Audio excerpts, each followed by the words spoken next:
하나님의 말씀은 출애굽기 25장 1절에서 9절의 말씀입니다. 여호와께서 모세에게 일러 가라사대 이스라엘 자손에게 명하여 내게 예물을 가져오라 하고 무릇 즐거운 마음으로 내는 자에게서 내게 드리는 것을 너희는 받을지니라. 너희가 그들에게서 받을 예물은 이러하니 금과 은과 놋과 청색, 자색, 홍색 실과 가는 배실과 염소털과 붉은 물들인 수양의 가죽과 해다리 가죽과 조각목과 등이와 관위에 드는 향품과 분향할 향을 만들 향품과 호마노며 에봇과 흉패에 물릴 보석이니라. 내가 그들 중에 거할 성소를 그들을 시켜 나를 위하여 짓되. 다 즐기시겠습니다. 물은 내가 내게 보이는 대로 장막의 식양과 그 기구의 식양을 따라 지을지니라. 아멘. 할렐루야. 서로에게 평강의 복을 기원하는 마음으로 샬롬 인사 나누시기 바랍니다. 샬롬. 샬롬.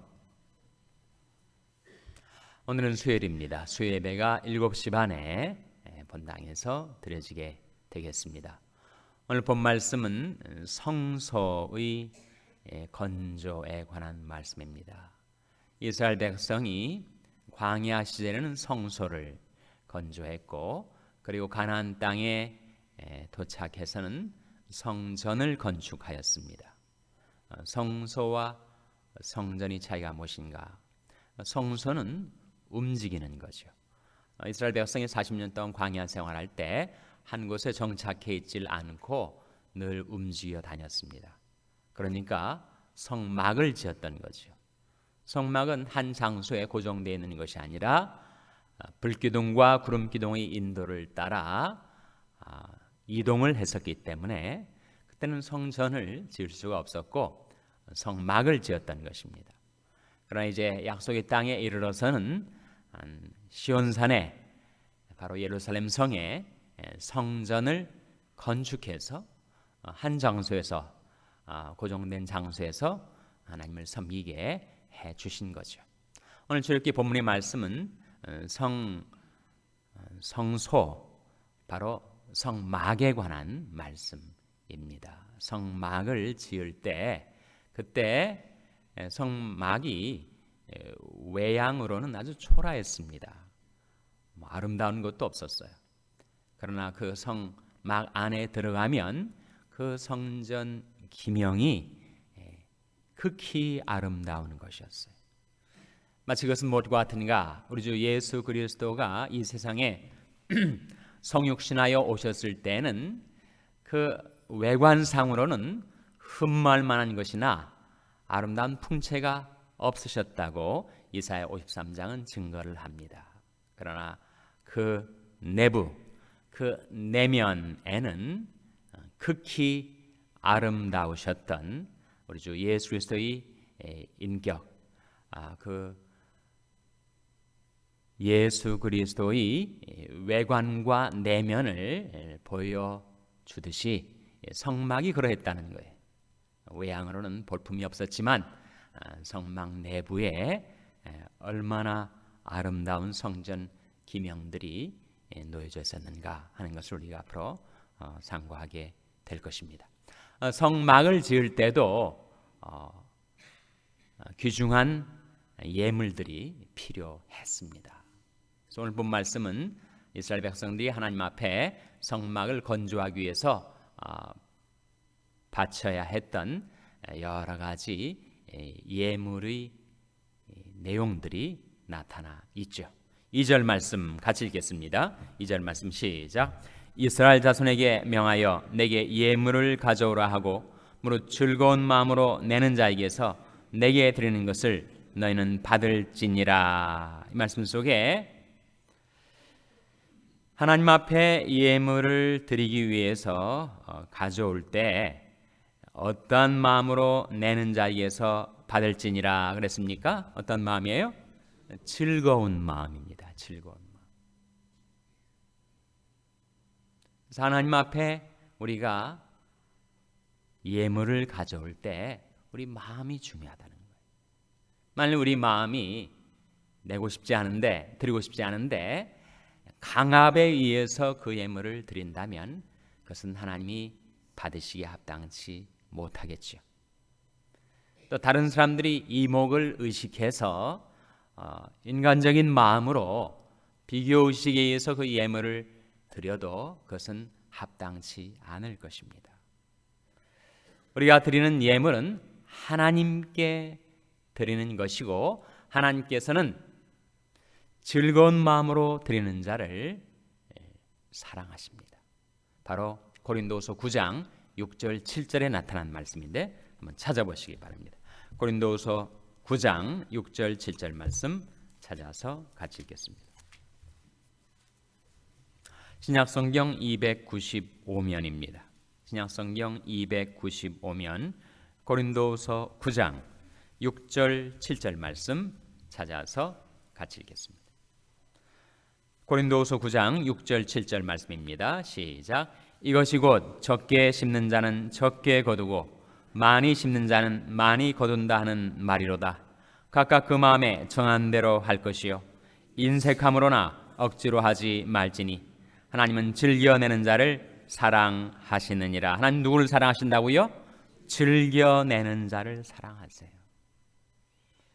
그래서 내가 드리는 예물이 하나님께 드려지는 것이다. 하나님께 바치는 것이다. 하나님이 받으신다.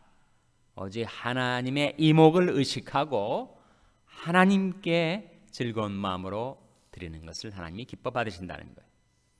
그래서 이것이 곧 적게 심는 자는 적게 거두고 많이 심는 자는 많이 거둔다는 말입니다. 심는 대로 거두게 되는 법칙입니다. 그래서 하나님 앞에 예물을 드릴 때 각각 그 마음에 정한 대로 하라는 거예요.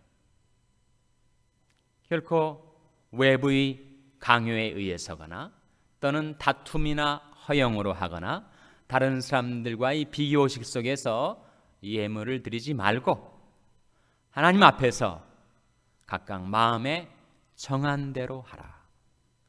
정한 대로 할 때 인색함으로 하지도 말고 억지로 하지도 말라. 하나님은 즐겨내는 자를 사랑하신다. 하나님은 cheerful giver를 사랑하시고 축복하십니다. 그래서 성막을 건조할 때에도 여러 가지 예물이 필요한데 그 예물을 드리는 자의 마음과 동기가 중요한데 하나님은 즐겨내는 자를 하나님께서는 기뻐 받으신다고 하셨습니다. 그래서 여러 가지 이제 드릴 예물의 내용이 나오는데 금, 은, 놋도 있고 청색, 자색, 홍색 실, 가는 배실, 염소털도 있고 붉은 물 들인 수양의 가죽, 해다리 뭐죠? 각주에 보시면 물돼지 그렇게 나오죠. 그것이 바로 맨 성전 바깥에 성막을 두르게 되는 표피였습니다. 볼품이 없었고 모양이 그렇게 아름답지 않았던 것이죠. 조각목, 등유와 관유에 드는 향품과 분향할 향을 만들 향품, 호마노, 에봇, 흉패 물릴 보석. 그러니까 물돼지 가죽도 있고 금은 보석도 있었습니다. 이 모든 예물을 드리라고 하신 목적, 그것은 성막의 건조인데 왜 성막을 지으라고 하셨는가? 그것이 바로 8절에 나타나 있죠. 8절 말씀 같이 읽겠습니다. 시작. 내가 그들 중에 거할 성소를 그들을 시켜 나를 위하여 짓되. 성소는 무엇을 위해서 지어져야 하는 것인가? 하나님의 거하실 처소가 되기 위하여. 내가 그들 중에 거할 성소, 성소는 sanctuary를 말하는데 성소가 되는 이유는 바치는 예물이 깨끗해서 그 자체가 그 성질상 성결해서가 아니라 그 용도와 목적 때문이라는 거예요. 근데 어떤 용도, 어떤 목적으로 성소가 지어지게 되는가? 하나님이 거하실 처소가 되기 위하여. 그래서 이스라엘 백성이 광야 시절에는 성막이 지어졌고 가나안 땅에서는 성전이 지어졌는데 그 성전이 이스라엘 백성이 범죄로 인하여 다 불에 타고 무너져 내렸습니다. 바로 주후 70년 로마의 침공과 함께 이스라엘이 역사의 무대에서 패망하여 퇴장할 때 예루살렘 성전도 불타 붕괴되고 말았죠. 그래서 역사 속에서 이제 성전이 완전히 사라진 것인가? 그렇지는 않다는 거예요. 눈에 보이는 가시적인 예루살렘 성전은 그렇게 사라져 버렸지만 이제는 새로운 성전이 인류 역사 속에 항상 있어 왔다는 겁니다. 그 성전이 뭐예요? 그 성전이 무엇입니까? 그 성전이 바로 교회죠. 교회. 교회는 벽돌로 지어진 예배당 건물을 말하지 않습니다. 교회는 무엇을 말합니까? 교회는 바로 예수 그리스도의 피로 구속받은 성도들이 바로 교회입니다. 너희가 하나님의 성전인 것과 하나님의 성령이 너희 안에 거하시는 것을 너희가 알지 못하느냐, 그렇게 말씀하셨어요. 너희가 하나님의 성전이라. 성전이냐 아니냐를 가름짓는 결정적인 요소는 바로 성령의 거하심이라는 거예요.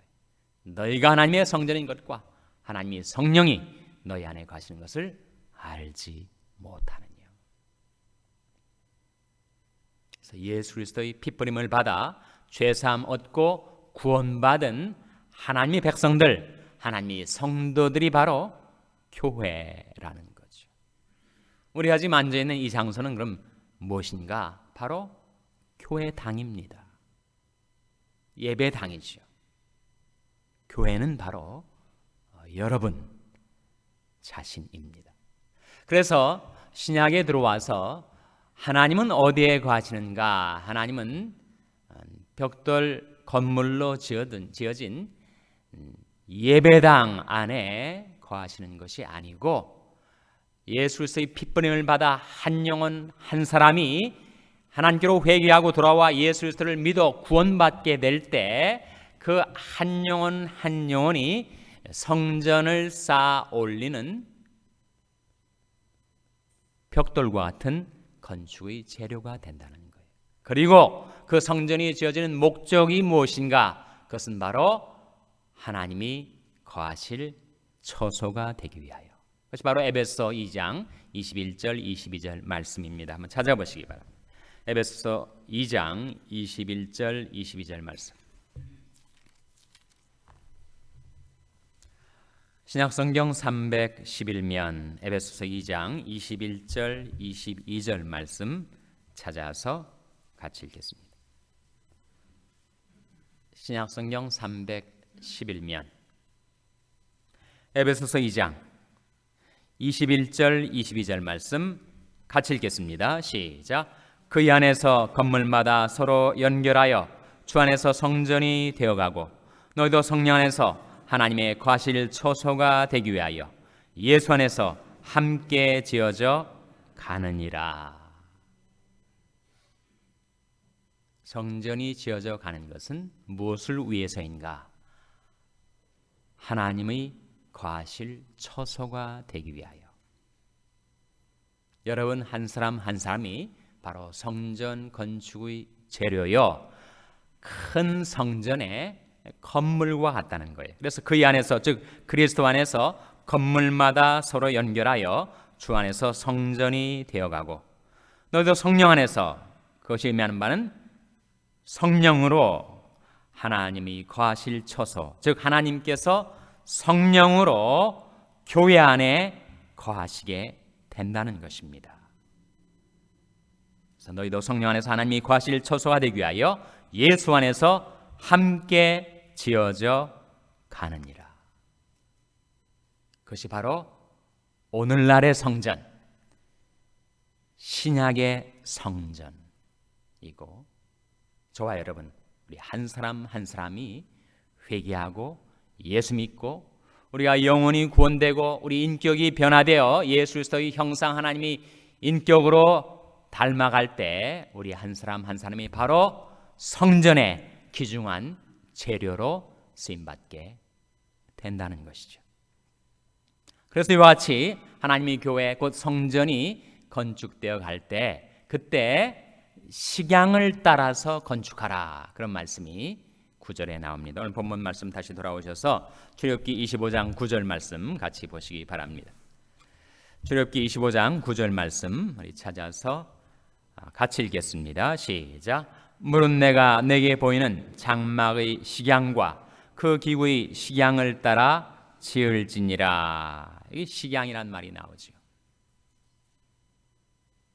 패턴을 말합니다. 그러니까 장막을 지을 때도 식양을 따라, 그리고 장막 안에 여러 성전의 기구들을 지을 때도 식양을 따라, 패턴을 따라. 대체 무슨 패턴, 무슨 식양을 말하는가? 요즘 말로 말하면 성전을 지을 때 설계도가 필요하겠죠.